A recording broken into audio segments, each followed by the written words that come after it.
নমস্কার বন্ধুরা। আমরা সাধারণত পাঁপড় কিন্তু বাজার থেকেই কিনে খেয়ে থাকি বা বাসে, ট্রেনে কিংবা মেলায়ও খেয়ে থাকি। ভীষণই সুন্দর লাগে সেই পাঁপড়গুলো খেতে। আজকে আমি ঠিক সেই রকমই পাঁপড় তৈরি করব। মাত্র 4টে কাঁচা আলু দিয়ে এই পাঁপড়গুলো তৈরি করে নেওয়া যায়, একেবারে কাগজের মতো পাতলা আর সাদা ধপধপে। আশা করছি আজকের এই রেসিপিটি সকলের কাছে অনেক ভালো লাগবে। ভালো লাগলে প্লিজ আমার চ্যানেলটিকে সাবস্ক্রাইব করবে। তাহলে চলো এবার পাঁপড়ের রেসিপিটি শুরু করা যাক। তো এই পাঁপড় বানানোর জন্য প্রথমে আমি 4টা মিডিয়াম সাইজের আলু খুব ভালোভাবে ছুলে নিয়েছি।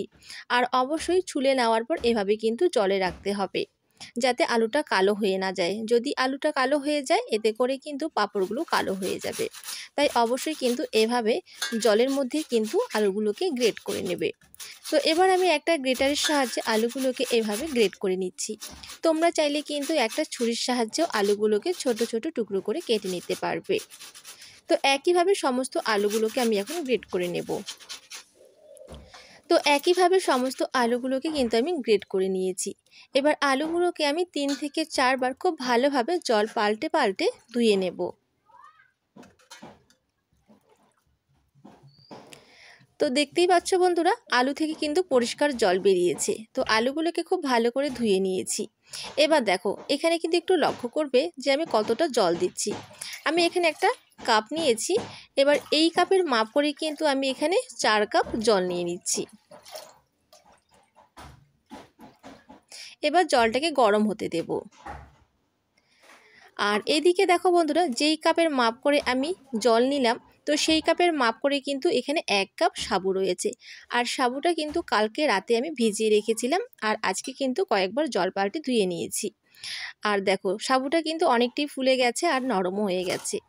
এবার এই সাবুটাকে আমি একটা গ্রেটারের সাহায্যে গ্রেট করে নেব। তো তোমরা চাইলে কিন্তু শিলনোড়াতেও এই কাজটা করে নিতে পারবে। তো আমি দুবারে গ্রেট করব। এবার যেই কাপের মাপ করে সাবু নিয়েছি সেই কাপের মাপ করে কিন্তু 1 কাপ আমি জল নিয়ে নিলাম। তো হাফ কাপ আমি জল দিয়ে দিলাম আর হাফ কাপ কিন্তু রেখে দিলাম। এবার আমি গ্রেট করে নেব। তো গ্রেট করে নিয়ে চলে এসেছি। এবার একটা গামলার মধ্যে এই মিশ্রণটাকে আমি ঢেলে নিচ্ছি।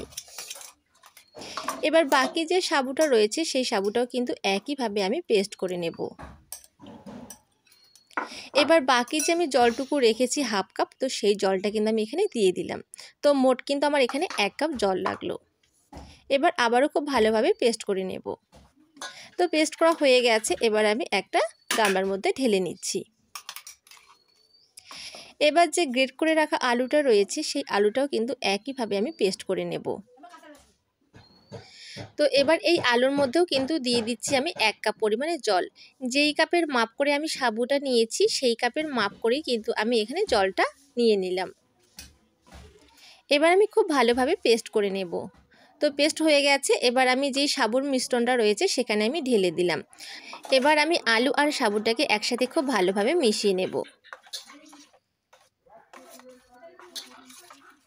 তো খুব ভালোভাবে মিশিয়ে নিয়েছি। দেখো, ব্যাটারের ঘনত্বটা কিন্তু ঠিক এরকমটাই হবে, খুব বেশি ঘনও হবে না আবার খুব বেশি পাতলাও হবে না। তো এবার দেখো বন্ধুরা, আমি যে জলটা গরম হতে দিয়েছি 4 কাপ জল, তো জলটা কিন্তু আমার হালকা গরম হয়ে গেছে। এবার এই জলের মধ্যে কিন্তু আমি মিশ্রণটা এভাবে ঢেলে দিচ্ছি, সুজি আর আলুর মিশ্রণটা। এভাবে এক হাত দিয়ে ঢেলে দিতে হবে আর এক হাত দিয়ে কিন্তু এভাবে খুন্তি দিয়ে নাড়িয়ে নিতে হবে। তো মোট কিন্তু আমার এখানে লাগলো 6 কাপ জল। আমি 4 কাপ কড়াইয়ে দিয়েছি আর 1 কাপ সাবুটা যখন আমি পেস্ট করি তখন 1 কাপ দিয়েছি, আর যখন আলুটা পেস্ট করি তখন কিন্তু 1 কাপ দিয়েছি, মোট 6 কাপ। আর অবশ্যই কিন্তু এভাবে মেপে মেপে দেবে। যে বাটি তোমরা নেবে বা কাপ নেবে সেভাবেই কিন্তু তোমরা সেই বাটি বা কাপের মাপ করে কিন্তু জলটা দিয়ে দেবে। এতে করে কিন্তু এই পাঁপড়গুলো একেবারেই পারফেক্ট হবে। তো এবার আমি 3 মিনিট জাল দেওয়ার পর অনেকটাই ঘন হয়ে গেছে। তো কিছুক্ষণ রাখার পরে আমি এবার কিন্তু দিয়ে দিচ্ছি স্বাদ মতো লবণ। আর এখন কিন্তু আঁচটাকে খুব বেশি হাইতে রাখা যাবে না, মিডিয়াম টু লোতে রাখতে হবে। তো স্বাদ মতো লবণ দেওয়ার পর আবারও আমি খুব ভালোভাবে এইভাবে নাড়িয়ে নিচ্ছি। আর অনবরত কিন্তু নাড়িয়ে নিতে হবে। তো আমি এখানে কিন্তু মোট 10 মিনিট কিন্তু জাল দিয়ে নিয়েছি আর মিশ্রণটাকে একটু ঘন করে নিয়েছি। এবার একটা থালার মধ্যে মিশ্রণটা এইভাবে আমি দিয়ে দিচ্ছি।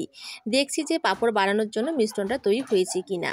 তো দেখো মিশ্রণটা কিন্তু একেবারেই পারফেক্ট হয়েছে পাঁপড় বানানোর জন্য, যেহেতু আর কোনো দিকে গড়িয়ে যাচ্ছে না মিশ্রণটা, একেবারেই যেভাবে দিয়েছি ঠিক সেভাবেই রয়েছে। তার মানে বুঝে নিতে হবে পাঁপড় বানানোর জন্য ব্যাটারটা একেবারেই রেডি। তো তোমরা কিভাবে বুঝবে আরও একটা উপায় তোমাদের দেখিয়ে দিচ্ছি। দেখো কড়াইয়ের চারিদিকে যখন এভাবে কাগজের মতো উঠে আসবে তখন বুঝে নিতে হবে পাঁপড় বানানোর জন্য কিন্তু ব্যাটারটা একেবারেই পারফেক্টলি রেডি হয়ে গেছে। এবার আমি ঢাকা দিয়ে কড়াইটাকে নামিয়ে নেব। আর অবশ্যই কিন্তু ঠান্ডা করা যাবে না, গরম অবস্থাতেই কিন্তু পাঁপড়গুলো দিয়ে দিতে হবে। তো এবার আমি বাইরে চলে এসেছি আর 3টে কিন্তু থালা নিয়ে নিয়েছি, আর থালায় কিন্তু কোনো রকমভাবে আমি কোনো তেল ব্রাশ করিনি। এবার একটা লাল চুড়ি নিয়েছি আর এই লাল চুড়ির সাহায্যে কিন্তু আজকে আমি পাঁপড়গুলো তৈরি করব। এতে করে কি হবে, প্রত্যেকটি পাঁপড় কিন্তু একই সাইজের হবে। তো তোমরা চাইলে কিন্তু এই পাঁপড়গুলো এভাবেও দিতে পারবে, এতে করে কিন্তু পাঁপড়গুলো সমান মাপের হবে না। তো বন্ধুরা এই পাঁপড় দিতে দিতে তোমাদের কাছে ছোট্ট একটা রিকোয়েস্ট করব, যদি আমার রেসিপিগুলো তোমাদের ভালো লেগে থাকে তাহলে প্লিজ আমার চ্যানেলটিকে সাবস্ক্রাইব করবে আর পাশে থাকা বেল বাটনটা অবশ্যই অন করে রাখবে। এতে করে যখনই কোনো ভিডিও আপলোড করব তার নোটিফিকেশন তোমরা সবার আগে পেয়ে যাবে আর সময় সুযোগ বুঝে দেখেও নিতে পারবে। তো দেখো বন্ধুরা এই থালায় কিন্তু পাঁপড়গুলো আমার দেওয়া হয়ে গেছে। তো বন্ধুরা তোমরা চাইলে কিন্তু এই পাঁপড়গুলো প্লাস্টিকেও শুকিয়ে নিতে পারবে। তো চলো এখন পাঁপড়গুলো রোদে দিচ্ছি, আর শুকোতে কদিন লাগছে তোমাদেরকে আমি শুকোনোর পর বলছি। তো দেখতেই পাচ্ছ বন্ধুরা আমার পাঁপড়গুলো শুকিয়ে গেছে। আমার পাঁপড়গুলো শুকোতে মাত্র সময় লেগেছে 1 দিন। যেহেতু পাঁপড়গুলো খুবই পাতলা হয় তাই কিন্তু খুব বেশি রোদের প্রয়োজন হয় না। যদি ঠিকঠাক মতো রোদ দেয় 1 দিনের মধ্যেই কিন্তু শুকিয়ে যায়। আর দেখতেই পাচ্ছ যে পাঁপড়গুলো কতটা পাতলা হয়েছে, এপার থেকে কিন্তু ওপার দেখা যাচ্ছে আর সাদা ধপধপে হয়েছে। তো বন্ধুরা তোমরা যদি প্রতিটি উপকরণ একেবারে সঠিক মাপ করে ব্যবহার করো তাহলে কিন্তু পারফেক্টলি তোমরা এরকম সাদা ধপধপে পাঁপড় তৈরি করে নিতে পারবে। মেনলি যেই কাপের মাপ করে বা বাটির মাপ করে তোমরা সাবুটা নেবে সেই বাটি বা কাপের মাপ করে কিন্তু 6 কাপ এখানে জল নিয়ে নিতে হবে। তো চলো এবার ভেজে নেব। তার জন্য কড়াই কিছুটা তেল গরম হতে দিয়েছি, তেলটা গরম হয়ে গেছে। এবার দুটো আমি পাঁপড় দিয়ে দিলাম আর দেখতেই পাচ্ছ দেওয়ার সঙ্গে সঙ্গে কিন্তু কত সুন্দরভাবে পাঁপড়গুলো ফুলে উঠছে।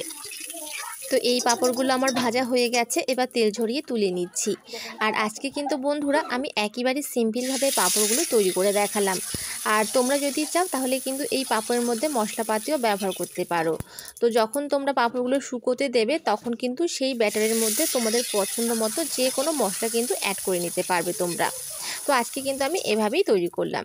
তো চলো একইভাবে কিছু পাঁপড় এখন আমি ভেজে নিই। তো একইভাবে কিছু পাঁপড় আমি ভেজে নিয়েছি। আর আওয়াজ শুনে নিশ্চয়ই বন্ধুরা তোমরা বুঝতেই পারছো যে পাঁপড়টা কতটা মুচমুচে হয়েছে। অবশ্যই একবার কিন্তু এই কাঁচা আলু দিয়ে পাঁপড়টা ট্রাই করে দেখতে পারো। আশা করছি সকলের ভীষণই ভালো লাগবে। আর ভালো লাগলে প্লিজ একটা লাইক করবে আর আমার চ্যানেলটিকে সাবস্ক্রাইব করবে। তাহলে চলো আজকের কথা বাড়াচ্ছি না, এখানেই বিদায় নিচ্ছি। দেখা হচ্ছে পরের একটা অন্য কোনো রেসিপিতে। সবাই খুব ভালো থেকো, সুস্থ থেকো আর সাবধানে থেকো। আর পুরো ভিডিওটা দেখার জন্য সবাইকে অসংখ্য ধন্যবাদ।